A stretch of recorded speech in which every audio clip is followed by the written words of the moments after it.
for joining us today.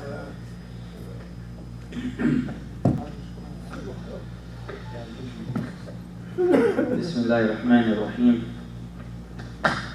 You could get a chair too if you want a chair. You want a chair? You can get a chair. You sure? You sure? Alright.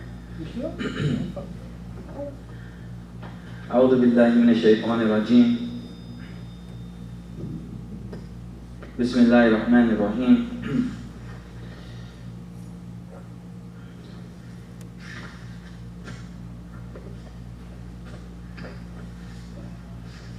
We're going to be starting from some of the verses that we read yesterday during Salat al-Tarawih, and I'm just going to look at some of these verses and go over some of them and see what lessons we can learn from these verses, inshallah ta'ala.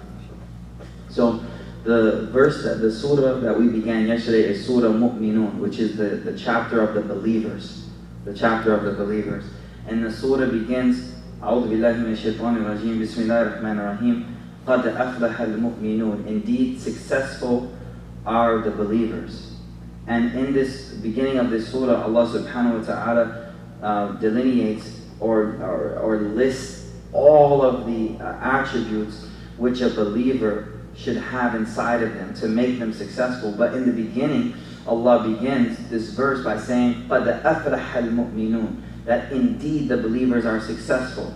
Meaning the first attribute towards eternal success is having iman, faith, being a believer in Allah subhanahu wa ta'ala. That is the first thing. As Rasulullah sallallahu alaihi wasallam has explained so many benefits of having iman. One of the hadith that comes to mind is Rasulullah sallallahu alaihi wasallam said that the believer is like the grass. The believer is like the grass. When the wind blows, the grass just flows with the wind. But the disbeliever and the fajr, the rebel against Allah, is like a strong tree in the ground. And it stays firm until a heavy wind comes and just uproots it. But the believer, he just goes with everything. He just goes with whatever. In another hadith, Rasulullah, Prophet Muhammad sallallahu alayhi wa sallam, he said that أَجْبَ لِأَمْرِ الْمُؤْمِنِ, that indeed the situation of the believer is different. إِنَّ أَمْرَهُ كُلَّهُ لَهُ خَيْرٌ, that every situation for the believer is good. No matter what situation you place him in, it's a good situation for him. And then the Prophet explained, إِنْ أَصَابَتْهُ ضَرَّةٌ صَبَرَ, if a hardship befalls him, then he has patience, and that is good for him. وَإِنْ أَصَابَتْهُ سَرَّةٌ, and if some good thing afflicts him or comes to him, شَكَرَ, he's grateful to Allah, and that is good for him. So no matter what situation, the believer is in a good situation because of his iman, his relationship with Allah. But going forward, Allah says, قَدْ أَفْلَحَ الْمُؤْمِنُونَ الَّذِينَ هُمْ فِي صَلَاتِهِمْ خَاشِعُونَ. Number one attribute of the believers, those who in their prayer, they have concentration and devoutness in their prayer. They have fear of Allah. They have khushu'. Khushu' in Arabic means that when they pray, their mind isn't going everywhere, but rather their mind is focused that they're standing before Allah subhanahu wa ta'ala. They're standing in front of Allah. So when they pray, الَّذِينَ هُمْ فِي صَلَاتِهِمْ خَاشِعُونَ, they have this fear and focusedness on Allah subhanahu wa ta'ala. وَالَّذِينَ هُمْ, first attribute. So that's the first attribute. Number two, وَالَّذِينَ هُمْ عَنِ اللَّغْوِ مُعْرِضُونَ, those who shun or turn away from laghu, vain, idle things. So they realize that life is a precious gift from Allah. That every second that Allah subhanahu wa ta'ala has given us to breathe, I never get that back. It's gone. And that's a gift from Allah. So if it's a gift, if time is a gift from Allah, then how you spend that time shows your appreciation to Allah or your lack of appreciation for what Allah subhanahu wa ta'ala has given you. So it says, وَالَّذِينَ هُمْ عَنِ اللَّغْوِ مُعْرِضُونَ, those who, when it comes to vain, idle, now the word lahu in Arabic means things that have no value. There's no benefit in it. If you do it, there's no benefit. If you don't do it, there's no benefit. It's just something extra. So these are the things that the believer shuns, because he realized, my time, I was reading about one of the scholars from the early generations, that someone asked him a question. He said, "Can I stop you for a moment to talk to you?" He said, "Amsak ash-shams." He says, "Hold the sun if you can. Can you hold the sun?" He said, "No, I can't stop the sun." He said, "No, you can't stop me. My time is too valuable." Meaning, the point is, he knew this person was going to waste his time. And he said, "I don't have time. Every second Allah has given me is an amana. So I want to use every second in a positive way to get close to Allah subhanahu wa ta'ala." So the shunning away from things that are useless, waste of time. So 2 attributes. In the prayer, they have focus, they have devotion, they have concentration. Number 2, they shun vain things, things that don't matter, things that are useless. وَالَّذِينَ هُمْ لِلزَّكَاةِ فَاعِلُونَ. Number 3 attribute. Those who purify themselves. Those who purify themselves. Here, Allah subhanahu wa ta'ala speaks about a very important aspect of a believer. Islam is beautiful because we have a lot of outward things that we do, actions that we do for Allah subhanahu wa ta'ala. We have the prayer, we have Hajj, we have Sawm, we have all of these outward actions that we do. And if a person was to just hold on to these outward actions, then apparently in front of everyone, he could be the most beautiful and excellent person. MashaAllah, he's always praying on time, he has his connection to the prayer, he's fasting, he's going for Hajj, he's doing all of these aspects of Islam. However, this ayah points out that a believer has something more important in mind, and that's the internal kayfiyah, the internal state of the heart. That's just as or more important than the actual outward deed. Just as important or more important. And I'll give an example of how it can be more important. The Prophet ﷺ in one hadith said, the very first person to be thrown in the fire of hell will be a scholar of the religion, a martyr, a person who died, and a person who gave all their wealth away in the path of Allah. These will be the first people on the day of resurrection to be thrown in the hellfire. And Allah will say to them, call the person forward and say, "What did you spend your life doing?" And the martyr will say, "Ya Allah, I spent my life for your sake. I died for your sake. I stood up for what was right. And I lost my life because of that." And Allah will say, "No, kadhaba, you're lying. You fought so people could say you are brave, and people said you're brave, now go to the hellfire." The scholar will be called. "What did you spend your life doing?" "Oh, I spent my life learning, and then educating people. That's what I did for your sake." And Allah will say, "Kadhaba, he's lying. He's lying. He didn't do it for that reason. He did it so people could say he's a big sheikh, he's a big scholar, he's a big such and such." So he's thrown into the hellfire. What we learn from this is that the inner state that a person has cleaned his heart. See, this heart is an amana, it's a trust that Allah gave you as a child. And your job is to go through this whole world, but return the heart the way Allah gave it to you, clean. The way Allah gave you the heart, return it. But what we do is we bring it into the world and we let all these loves into the heart. Love of women, love of wealth, love of fame, love of name, love of money, love of show, love of all of these things. We let all of these things come into the heart. Love of the self creeps into the heart. And then we go back to Allah, and this heart is filled with all these loves and not even connected to Allah. So these 3 people, what did they have? These 3 people thrown into the hellfire that I just mentioned, what was in their heart? A love of show, to fame, to be known. That I want people to know who I am. Ana, me. Where the heart should be void of that.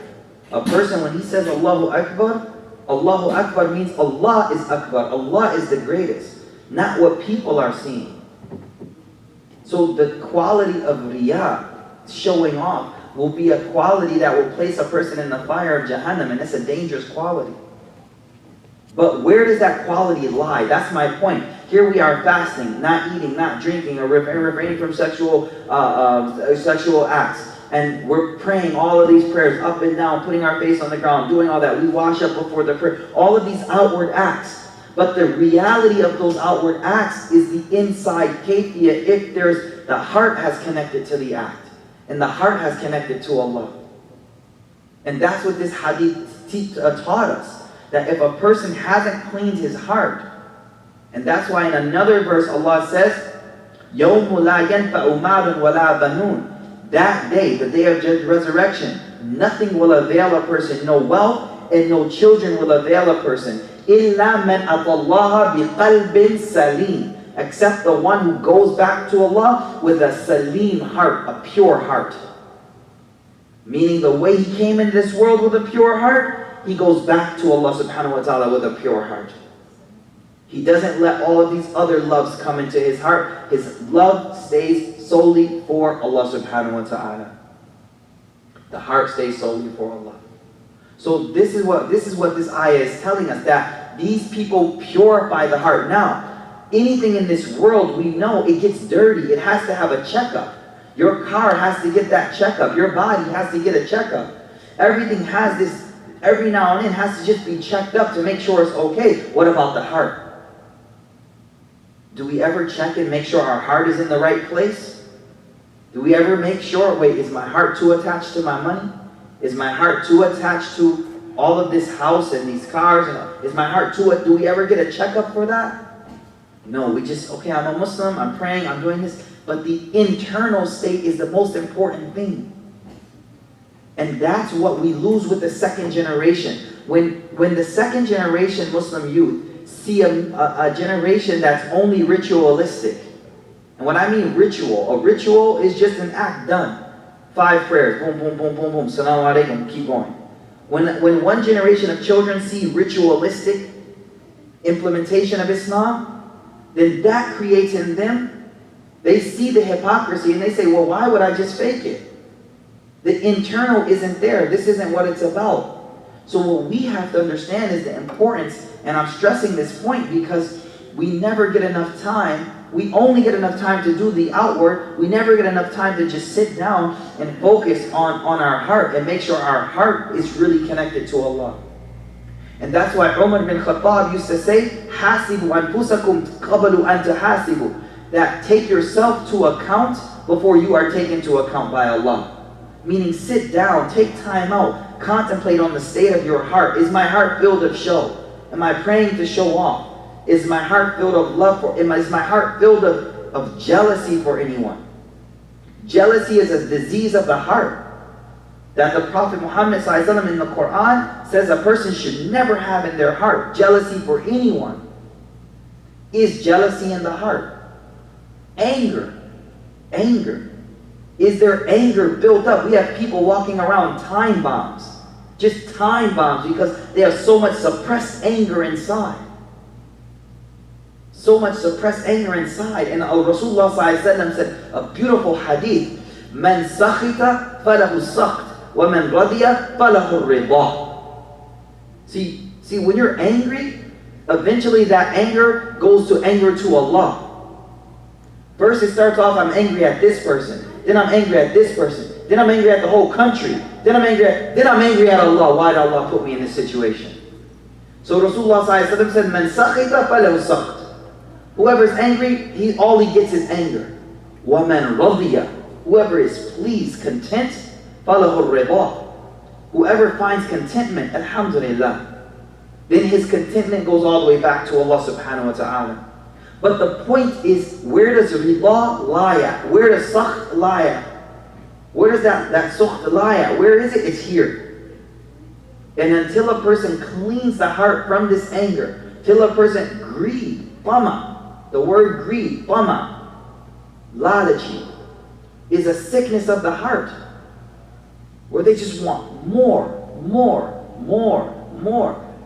And it's never satiated. The Prophet ﷺ said, if the son of Adam was given 2 valleys of gold, he won't be happy till he had his 3rd valley of gold. If he had 2 valleys of gold, he wants another valley of gold. And he wants another valley of gold. Until what? And then the Prophet ﷺ said, وَلَمْ يَمْلَأُ فَاءُ إِلَّا التُّرَابِ. But the only thing that will fill his mouth is dirt. This hadith is really, really deep. The Prophet ﷺ said nothing will satiate him. If he had 2 valleys, he wants a 3rd. But the only thing that will fill him, his mouth, is turab. Meaning, when you're placed in the dirt. When people start putting dirt on you, then that's it. That's what will fill you. Death will fill you. Because until you're living, you just want more. And subhanAllah, you see people getting older and older and older, and you think, subhanAllah, now it's time. Brother, it should be time. I'm looking at you. It should be time you turn to Allah now. You're 40, you're 50, you're 60. Shouldn't it be time to turn back to Allah now? But the Prophet ﷺ said, no. There are two things that as a person grows older, they grow younger. And one of them is the desire for life. The desire for dunya. As a person gets older, you say, hey, what the Buddha, he's old, man. He's done. But in his mind, he's jawan, he's young. He wants more, he wants more, he wants more, and wants more. And the shabab, the young guys are looking at him like, subhanAllah, this guy's still going? Isn't it time to retire and go to Allah? The point is lalachi, or tama, greed, is a sickness of the heart.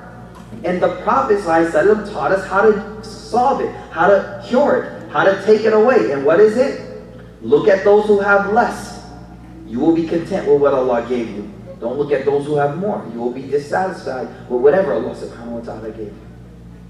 So these diseases of the heart, tama, lalachi, kina, bughz, hasad, jealousy, anger, all of these are diseases of the heart that our deen, Islam, wants you to take out of the heart. And it doesn't come out naturally. These things have to be worked on. Stinginess, bukhl. Bukhl, stinginess, is a sickness of the heart, which the Prophet ﷺ taught the only cure for it is to give. To give. Force yourself. The first time you reach in the pocket, you're like, oh man, it hurts. It's not like something like you're hurting yourself, taking it out. The Prophet ﷺ said, but each time a person gives, this person's ability for sadaqah, to give, gets easier and easier and easier and easier. But that want, the Prophet, in one of the, subhanAllah, in Surah Bani Israel, Allah subhanahu wa ta'ala says regarding this, this disease of wanting more and more and more, Allah subhanahu wa ta'ala says, لو أنكم تملكون خزائن رحمة ربي إذا لأمسكتم خشية الأنفاق. That even if you owned, and this is the nature of man, even if you own the treasures of your Lord's mercy, now how endless are those treasures of Allah's mercy? They're endless. إذا لأمسكتم. Allah says in that verse that even then you will be stingy. Meaning the nature of man inside is that he's stingy. Mine. But the objective is to get rid of that out of the heart. So what am I speaking about here? One of the attributes of the believers is this internal purification. That along with all our sajda and all our fasting and all the ritual, that we realize that the true intention is to internalize and clean this thing right here. And when this thing is clean, then the person is ready to meet Allah.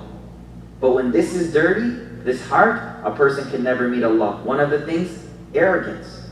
Arrogance is the disease which Rasulullah ﷺ said, the one who has an atom's weight of arrogance in his heart can't enter the gates of Jannah. It's not allowed there. Jannah is pure, it's pak, it's clean. So it can't have any gand. It can't have any najasa. And arrogance is such a najasa that right when you get to the gates of Jannah, no, you can't come in here. It's not allowed. That was supposed to be clean. Now, how do you clean metals? How do you clean gold? How do you clean gold? You burn it. You burn it. So you can either burn these things in the dunya, or na'udhu it's burned in the akhirah. You either burn it here, through hard work, struggle, giving your money, taking the lalachi out of your heart, or it's burned there. Either one. But that's the point, that it has to be clean. So this verse says what? وَالَّذِينَ هُمْ لِلزَّكَاةِ فَاعِلُونَ. Those who purify themselves internally, they clean themselves. وَالَّذِينَ هُمْ لِفُرُوجِهِمْ حَافِظُونَ. Those who guard their chastity. Those who guard their chastity. They protect themselves from doing actions that are lewd and indecent. They protect themselves. Then Allah continues, وَالَّذِينَ هُمْ لِأَمَانَاتِهِمْ وَعَهْدِهِمْ رَاعُونَ. Those who are watchful of their trust and their pledges, meaning their word is everything. They are very careful about anything placed in amana to them. Now, amana is something you're given for a short time, but it has to go back to the owner. Your body is an amana because it's not yours. Allah gave it to you, but then He takes it back from you. Your children are an amana. They're with you for a short time, then they go on. Your wealth is an amana. Your life, your youthhood is an amana. These are trusts. They're given to you for a short time, just to see what you do with it, and then it's taken back. So they are very careful about the trust that they're given. Whatever they're entrusted to, they know that, no, I'm entrusted to this thing, I have to be truthful to that. And وَعَهْدِهِمْ, their word means everything. Ahad means whatever they promise. Their word, they stick to their word. They stick to their word. وَالَّذِينَ هُمْ عَلَى صَلَوَاتِهِمْ يُحَافِظُونَ, and those who watch over, guard their prayers. Our salah is our mi'raj, our way to Allah subhanahu wa ta'ala. When a person realizes what salah means in communication to Allah subhanahu wa ta'ala, and how I can gain closeness to Allah through my salah, my prayer, then a person protects that. He guards it. So understand the word here. The word here is yuhafiduna salah. They protect it, meaning they hold it as valuable, and they're scared that something or someone might try to take something away, so they protect it. But what we're talking about is the salah. There's so much concern and fear that I may miss my Dhuhr, I may miss my Asr, I might miss my Fajr, that they're scared about it. So they protect it. They protect their salah. So these are some of the attributes. أُولَٰئِكَ هُمُ الْوَارِثُونَ. They are the ones who will inherit the Firdaus, the gardens of Jannah, the gardens of paradise. They are the ones who will inherit these gardens. So here Allah subhanahu wa ta'ala has given us some of the qualities of the believers, and these qualities should be acted upon, and we should contemplate, and do we have these qualities inside of us. Another verse that we read actually yesterday, and inshallah we'll stop when we'll just look at one more verse, and then we'll stop inshallah ta'ala. وَإِبَادُ الرَّحْمَنِ. Here in this verse, Allah subhanahu wa ta'ala describes a special group of people. It's very similar to the verse we just read, but it's different. In this verse, Allah subhanahu wa ta'ala describes a group of people He titles Ibadur Rahman. Ibadur Rahman means the servants of Ar-Rahman. But He's giving them this special title, and then giving us like 10 or 11 attributes of these people. We're going to look at some of those attributes inshallah, so that we can try to be one of them, to be in that category. So Allah says, وَعِبَادُ الرَّحْمَنِ الَّذِينَ يَمْشُونَ عَلَى الْأَرْضِ هَوْنًا. The very first quality, the ibad of Ar-Rahman, the servants of Ar-Rahman, the most merciful, are those who walk on the earth humbly. They walk humbly upon the earth. Now this does not mean that they are soft individuals at all. This doesn't mean they're pushovers. They let anyone do whatever they want to them. No. The Prophet ﷺ was a strong man. The Prophet ﷺ was once asked that Al-Mar'u yuridu akhdhu mali. A person wants to take my money, what should I do? Prophet ﷺ says, qatilhu, fight him back. Fight him back. And then the person said, if he kills me? He said, well, you're in Jannah, you're a shaheed. You died defending your wealth. If I kill him on accident, well, he's in the fire of hell. But the Prophet ﷺ did not teach us to just be pushovers. So this doesn't mean, walk humbly does not mean that you just let anyone do whatever to you. What this means is a person has to embody inside themselves a sense of humility. And humility just means one thing, that you don't deem yourself better than anyone around you. You don't arrogate yourself above anyone. That's what Shaitan, that's what Iblis did. Iblis said, I'm better than this man. That's why I'm not doing such to him. So to arrogate, say I'm better, to look in this room and think that you're better than anyone, that's walking on the earth boastfully. Next quality. وَإِذَا خَاطَبُهُمُ الْجَاهِلُونَ قَالُوا سَلَامًا. When they are addressed by ignorant people, قَالُوا سَلَامًا. They say salam, peace. They don't debate with ignorant people. As one person said, when you argue with a fool, the wise person can't tell who's the fool. When you argue with a fool, the person watching, looking, he can't tell who's the fool. They both look like fools. So this ayah is teaching a beautiful attribute. When the jahilun, when the ignorant people address them, they shout at them, they say stuff to them, they say salam, salam alaikum, brother, salam alaikum, salam alaikum. They just keep it moving. As we say, keep it moving. They don't even get involved in that. وَالَّذِينَ. So these are how they are in the daytime. How are they at daytime? They walk peacefully on the earth, humbly on the earth. When they are addressed by ignorant people, they keep it rolling, they keep moving. They don't have time to engage in debates with ignorant people. But how are they at nighttime? وَالَّذِينَ يَبِيتُونَ لِرَبِّهِمْ سُجَّدًا وَقِيَامًا. They spend their nights in prayer and prostrating, standing before their Lord. وَالَّذِينَ يَقُولُونَ. They are saying, رَبَّنَا اصْرِفْ عَنَّا عَذَابَ جَهَنَّمَ. Oh Allah, protect from us, avert from us the punishment of hellfire. Indeed, that is a harsh, hard punishment. وَالَّذِينَ. Next attribute. So what do we see? At nighttime, they spend their time, not just on Facebook, going through their news feed. They spend time praying back to Allah subhanahu wa ta'ala at nighttime. Nighttime is a special time because all of the mashahid, all of the busyness of this world has died down. Everyone now has went back to their place of rest to gain rest for the next day. But what do these people do? They use that time to turn back to Allah subhanahu wa ta'ala. Next verse. وَالَّذِينَ إِذَا أَنْفَقُوا. Those who when they spend, how are they when they spend money? لَمْ يُسْرِفْ. They do not waste money. وَلَمْ يَقْتُرُوا. And they are not miser. They are not spendthrifts, just splurging on everything. But they're not at the same time, what? Just holding back on everything. وَكَانَ بَيْنَ ذَلِكَ قَوَامًا. They find a middle path between that. وَالَّذِينَ لَا يَدْعُونَ مَعَ اللَّهِ إِلَهًا آخَرَ. Those who never ever call on a God beside Allah. The ilah, the God that they obey, the God that they listen to is not the trends of society. The gods that they listen to and obey are not the trends in what is popular according to people and according to academia. That's not their God. Their God is Allah. That's it. That's who they dedicate everything for. وَلَا يَقْتُلُونَ النَّفْسَ الَّتِي حَرَّمَ اللَّهِ. And they never ever shed blood, take a life which Allah has sanctified. حَرَّمَ اللَّهِ. Allah has sanctified that life. They never ever shed blood. إِلَّا بِالْحَقِّ. Except in just cause.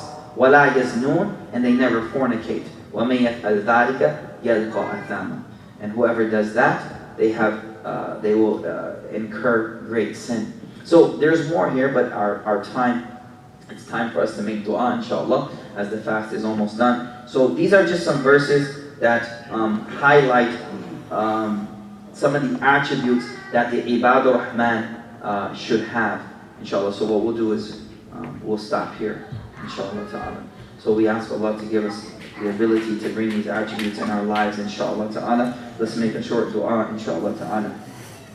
Bismillahir Rahmanir Rahim. Alhamdulillahi Rabbil Alameen. Allahumma salli ala Sayyidina wa Nabiyyina wa Mawlana Muhammad wa ala alihi wa sahbihi wa sallam. Allahumma laka alhamdu ya Rabbil Alameen. Anta nur as-samawati wal ard. Allahumma laka alhamdu. Anta qayyum as-samawati wal ard. Wa laka alhamdu ya Rabbil Alameen. Allahumma salli ala Sayyidina Muhammad wa ala alihi wa sahbihi wa sallam. Allahumma barik ala Sayyidina Muhammad wa ala alihi wa sahbihi wa sallam. Ya Allah, we ask you, Ya Rabbil Alameen, forgive our sins, Ya Rabbil Alameen. Ya Allah, we ask you to clean our hearts, Ya Allah. Ya Allah, we ask you to clean our hearts, Ya Allah. Make us of those people who return back to you with pure hearts, Ya Allah. Ya Allah, we ask you, Ya Allah, to take anything, Ya Allah, out of our lives which is stopping us from getting closeness to you, Ya Rabbil Alameen. Ya Allah, we ask you to take anything out of our lives which is stopping us from turning back to you and getting close to you, Ya Allah. Ya Allah, we ask you to make it easy for us to give up those sins that we are addicted to, Ya Allah. We ask you to make it easy for us to give up those sins that we are addicted to, Ya Rabbil Alameen. Ya Allah, we ask you the ability to give up those sins before we return back to you, Ya Rabbil Alameen. Ya Allah, we ask you to accept our ibadah, Ya Allah. Ya Allah, accept our worship, Ya Rabbil Alameen. Oh Allah, accept our fasting for your sake, Ya Allah. Give us the reality of this month in our hearts and make it change our lives, Ya Rabbil Alameen. Ya Allah, those who are sick, Ya Allah, we ask you to cure them, Ya Allah. We ask you to cure them, Ya Allah. whether it be spiritual, whether it be mental, whether it be physical elements, Ya Allah, we ask you to give them shifa, Ya Allah, cure them, Ya Rabbil Alameen. All of those who have passed away from our family members, we ask you to give them paradise, Ya Allah. We ask you to forgive their sins, Ya Rabbil Alameen. Ya Allah, we ask you, those of our family members who have not been guided to Islam, we ask you to guide them to La ilaha illallah Muhammadur Rasulullah, Ya Allah. We ask you, Ya Allah, open their hearts to the beauty of this deen, Ya Rabbil Alameen. Let them see the peace and the tranquility that lies in one sajda to Allah subhanahu wa ta'ala. Ya Allah, we ask you to make us of those people who reflect and recite your Quran. We ask you to make us of those people who reflect and recite upon your words in the Quran, Ya Rabbil Alameen. Ya Allah, we ask you to make us of those people who gain and find contentment with whatever you have given us, Ya Allah. We ask you to make us of those people who gain and find contentment with whatever you have given us, Ya Rabbil Alameen. Ya Allah, we ask you from an insatiable greed, Ya Allah, which is never satiated, Ya Allah. We ask you to protect us from that, Ya Rabbil Alameen. We ask you to protect us from, Ya Allah, any type of greed and ladati, Ya Rabbil Alameen. We ask you to take out of our hearts any jealousy and hasad, Ya Rabbil Alameen. Oh Allah, have mercy upon our children, Ya Allah. Have mercy upon our children, Ya Allah. Guide their hearts in this time they live in, Ya Allah. In the environment they live in, we ask you to protect their hearts and make their hearts firm on La ilaha illallah Muhammadur Rasulullah, Ya Rabbil Alameen. Ya Allah, Ya Arhamar Rahimeen. Ya Allah, Ya Arhamar Rahimeen. Faghfir lana. Ya Allah, faghfir lana dhunubana wa israfana fi amrina wa thabbit aqdamana wa ansurna lil qawmil kafirin. Ya Allah, we ask you to make our children and our wives the coolness of our eyes, Ya Rabbil Alameen. Ya Allah, we ask you to make our children and our wives the coolness of our eyes, Ya Rabbil Alameen. Ya Allah, we ask you to give us the best of this dunya and the best of the hereafter, of the akhirah, the hereafter. And we ask you to protect us, Ya Allah. Protect us from the fire of Jahannam, Ya Rabbil Alameen.